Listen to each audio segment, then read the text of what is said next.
ആർച്ചേ, ദേവൻ വരാറായിട്ടുണ്ട്. അയാൾക്ക് കുടിക്കാൻ എന്താണ് കൊടുക്കുന്നത്? വേണ്ട, സാധാരണ ആളെ പോലെ അല്ല അയാള്, അറിയാലോ. അയാൾക്ക് എന്താ കൊമ്പുണ്ടോ? ആർച്ചേ, ദേവൻ SP-യുടെ അനിയനാണ്. SP-യുടെ അനിയനല്ലേ? SP ഒന്നുമല്ലല്ലോ. ചായയോ കാപ്പിയോ എന്താന്ന് വെച്ചാൽ കൊടുക്കും, പോരെങ്കിൽ ഒരു നാരങ്ങ വെള്ളം, അതേ ഇവിടെ ഉള്ളൂ. ചായയോ കാപ്പിയോ മതി, പക്ഷെ നീ എന്നും ഇവിടെ എനിക്കുണ്ടാക്കി തരുന്ന പോലത്തെ വാട്ട ചായ ആവരുത്.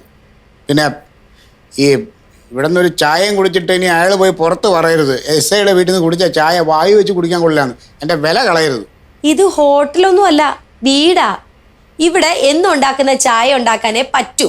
പോരെങ്കിലും പോകുന്ന വഴിക്ക് ഏതെങ്കിലും ചായക്കടയിൽ കയറണം, അവിടെ നല്ല ബെസ്റ്റ് ചായ കിട്ടും. പിന്നെ ആർച്ചേ, ഒരു കാര്യം പ്രത്യേകം ഞാൻ പറയുകയാണ്. ദേവൻ വരുമ്പോൾ നിന്റെ സംസാരം നീ ഒന്ന് ശ്രദ്ധിക്കണം. പതിവായിട്ട് എന്നോട് സംസാരിക്കുമ്പോൾ നിനക്കൊരു പരിഹാസമുണ്ട്, അതൊന്നും വേണ്ട.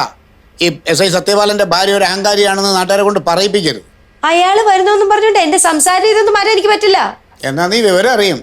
അയാൾ എങ്ങാനും പോയി SP-യുടെ അടുത്തൊരു പരാതി പറഞ്ഞാൽ ഡിപ്പാർട്ട്മെന്റിൽ എൻ്റെ പേര് പോവും. പിന്നെ ഇപ്പൊ ഭയങ്കര പേരാണല്ലോ. അത് ദേവൻ വരുമ്പോൾ നിനക്ക് മനസ്സിലാവും. വേറെ ആരെയും വിശ്വസിച്ച് ഏൽപ്പിക്കാൻ പറ്റാത്ത ഉത്തരവാദിത്വം SP സാറ് എന്നെ ഏൽപ്പിച്ചതിന്റെ കാരണം എന്താണെന്ന് ദേവൻ പറയും. അപ്പം നിനക്ക് എന്നോടുള്ള ഈ പുച്ഛം അങ്ങ് മാറും. പറയുന്നത് കേട്ടാ തോന്നും SP ഏതോ പ്രമാദമായ കേസാണ് അന്വേഷിക്കാൻ ഏൽപ്പിച്ചിരിക്കുന്നതെന്ന്. അയാളുടെ അനിയനെ എസ്കോട്ട് പോവാനല്ലേ, അത്രയല്ലേ ഉള്ളൂ.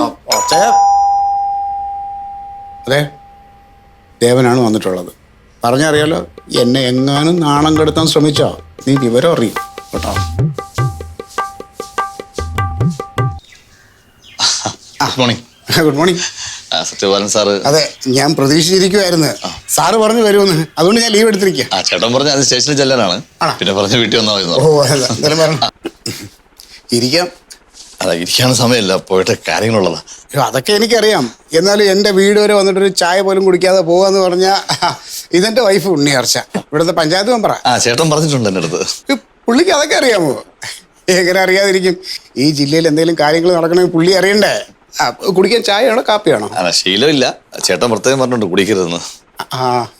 എന്നാലും നമ്മുടെ വീട് വരെ വന്നിട്ട് ഒരു നിർബന്ധിക്കുന്നുണ്ട് ചായ ആവാം.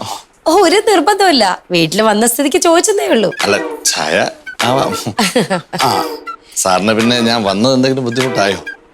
എന്ത് ബുദ്ധിമുട്ട്? ചേട്ടൻ പ്രത്യേകം പറഞ്ഞിട്ടുണ്ട് സാറിന് ഒട്ടും ബുദ്ധിമുട്ട്. അയ്യോ, ഇതൊക്കെ നമ്മുടെ ഉത്തരവാദിത്വം അല്ലേ. പിന്നെ ഇങ്ങനെ ഈ സാറെന്ന് വിളിക്കുന്നത് എനിക്കൊരു ബുദ്ധിമുട്ടുണ്ട്. എന്നെ വേണമെങ്കിൽ ചേട്ടാന്ന് വിളിക്കാം. അല്ല, ഇത്രയും മുതിർന്ന ഒരാളെ എങ്ങനെ നമ്മള്? എന്നാ പിന്നെ ചേട്ടാന്ന് വിളിച്ചാൽ മതി, അതാകുമ്പോ കുഴപ്പമില്ല. അയ്യോ, സത്യേട്ടന് ആരെന്ത് വിളിച്ചാലും ഒരു കുഴപ്പമില്ല. പോലീസ് ഡിപ്പാർട്ട്മെന്റിൽ ഇങ്ങനെ ഒരാളെ കാണാൻ തന്നെ കിട്ടില്ല. എന്നാ പിന്നെ ഞാൻ ചായ എടുക്കാം. ഇരിക്കണം. ഞാനങ്ങോട്ട് പോയിട്ട് ചായ എടുക്കുമ്പോൾ ഞാൻ കൂടെ ഉണ്ടെങ്കിൽ നല്ലതായിരിക്കും. ഇരിക്കാം. അതെ ആർച്ചേ, നിന്റെ സംസാരം എനിക്ക് തീരെ പിടിക്കുന്നില്ല കേട്ടോ. നിന്നോട് ഞാൻ പറഞ്ഞതാ മര്യാദയ്ക്ക് സംസാരിക്കണമെന്ന്. മര്യാദ വിട്ട് ഞാൻ ഒരു വാക്ക് പോലും സംസാരിച്ചിട്ടില്ല. പിന്നെ സത്യന്റെ പോലെ ഇങ്ങനെ വളഞ്ഞിന്ന് സംസാരിക്കാൻ എന്നെ കൊണ്ട് പറ്റില്ല. അതിപ്പോ SP-യുടെ അനിയനല്ല, SP വന്നാലും എനിക്ക് ഇന്ന് എങ്ങനെയൊക്കെ പെരുമാറാനേ പറ്റൂ. ജന്മന അഹങ്കാരിയായി നിന്നോടൊന്നും പറഞ്ഞിട്ട് ഒരു കാര്യമില്ല. അവിടെ ഇരിക്കുന്നതേ ജില്ല ഭരിക്കുന്ന SP സാറിൻ്റെ അനിയനാണ്. അയാൾക്ക് എന്തെങ്കിലും അഹങ്കാരം ഉണ്ടോ നോക്ക്. SI എന്നെ തന്നെ സാറെന്നാ വിളിക്കുന്നത്. അങ്ങനെയാണല്ലോ വേണ്ടത്. ജില്ല ഭരിക്കുന്നതേ ചേട്ടനാ, അനിയനല്ല. അനിയനൊരു സാധാരണ പൗരനാ. അപ്പൊ സ്ഥലം SI സാറെന്ന് വിളിക്കുന്നതിൽ ഒരു തെറ്റുമില്ല. അല്ലെങ്കിലും നിന്നോട് പറഞ്ഞിട്ട് കാര്യമില്ല. പെട്ടെന്ന് ചായ ഉണ്ടാക്കിക്കൊണ്ട് വരാൻ നോക്ക്. പിന്നെ ചായ കുടിച്ചിട്ട് ദേവൻ എന്തെങ്കിലും അഭിപ്രായം പറഞ്ഞാൽ അതിന് തർക്കുത്തരം പറയാനൊന്നും നിൽക്കണ്ട. നിനക്ക് നല്ല ചായ ഉണ്ടാക്കാറില്ലെന്ന് അത് സത്യമാണല്ലോ. അനാവശ്യമായിട്ട് എന്തെങ്കിലും അഭിപ്രായം പറഞ്ഞാൽ എന്റെ വാലിക്കൊന്ന് കേൾക്കും. ഇതെന്റെ ജോലിയുടെ പ്രശ്നമാണ്. ജോലിയൊക്കെ അങ്ങ് സ്റ്റേഷനില്, ഇത് വീടാ. ഇവിടെ ഏത് മഹാരാജാവ് വന്ന് അനാവശ്യം പറഞ്ഞാലും ഞാൻ പ്രതികരിക്കും. അപ്പൊ നീ എന്റെ ജോലി കളയിച്ചിട്ട് അടങ്ങുന്നു തന്നെ അല്ലേ? തുമ്മിയാത്തരിക്കുന്ന മൂക്കാണെങ്കിൽ അങ്ങ് പോട്ടെ സത്യേട്ടാ. ദേവൻ പോയിട്ടെ, നിനക്ക് ഞാൻ വെച്ചിട്ടുണ്ടടി കേട്ടോ.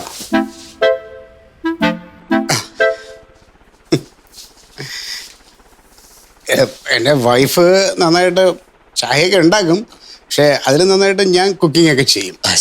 ചെറിയൊരു ഉപദേശം കൊടുക്കാൻ വേണ്ടി പോയതാ. ഇനി എങ്ങാനും ചായ കൊണ്ടുവന്നിട്ട് സാർ അത് കുടിച്ചിട്ട് ഛേ എന്ന് പറയാൻ പാടില്ലല്ലോ. അല്ല, സാറെന്തിനാ എന്നാ സാറേ എന്ന് വിളിക്കുന്നത്? പേര് വിളിച്ചാ പോരെ? അല്ല, എനിക്ക് പേര് വിളിക്കുന്നതൊക്കെ ഇച്ചിരി ബുദ്ധിമുട്ടുള്ള കാര്യമാണ്. അല്ല, അത് കുഴപ്പമില്ല സാർ, അത് പഠിക്കേണ്ട കാര്യമില്ല. എൻ്റെ പേര് ബാബു. ഓ ബാബു വീട്ടിൽ വിളിക്കുന്ന പേരായിരിക്കും അല്ലേ? CI സാർ പറഞ്ഞത് ദേവൻ എന്നാണ്. അതെനിക്ക് അറിഞ്ഞൂടാ. ഞാൻ കുന്നിൽ ഫിനാൻസ് നടത്തുന്ന സാബുവിന്റെ അനിയൻ ബാബു. ചേട്ടൻ പ്രത്യേകം പറഞ്ഞ് സാറിന് വന്ന് കാണണമെന്ന്. പഞ്ചായത്ത് പ്രസിഡന്റ് വിളിച്ച് പറഞ്ഞില്ലായിരുന്നോ? നീ ഏത് ബാബു എന്നാ പറഞ്ഞേ? കുന്നേൽ ബാബു. എഴുന്നേക്കണോ റാസ്കല്? അപ്പൊ നീയാണ് ലേഡീസ് ഹോസ്റ്റലിലെ പെമ്പിള്ളേരെ പരാതി എന്ന അലവലാതി ബാബു അല്ലടാ? അതെ സാർ. സാർ നമ്മള് ചെറുപ്പക്കാരല്ലേ, ഇങ്ങനെയുള്ള ചെറിയ കുസൃതിയൊക്കെ കാണിക്കും.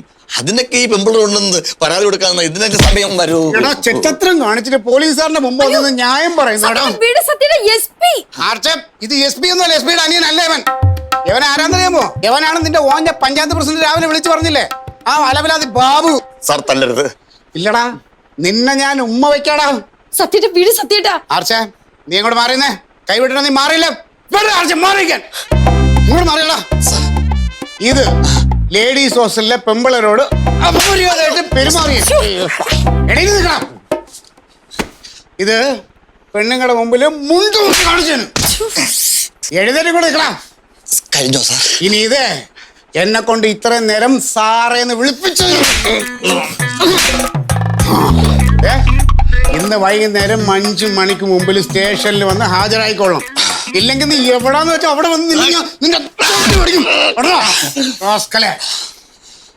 5 മണിക്ക് ഞാൻ എത്തിയിരിക്കും സാർ.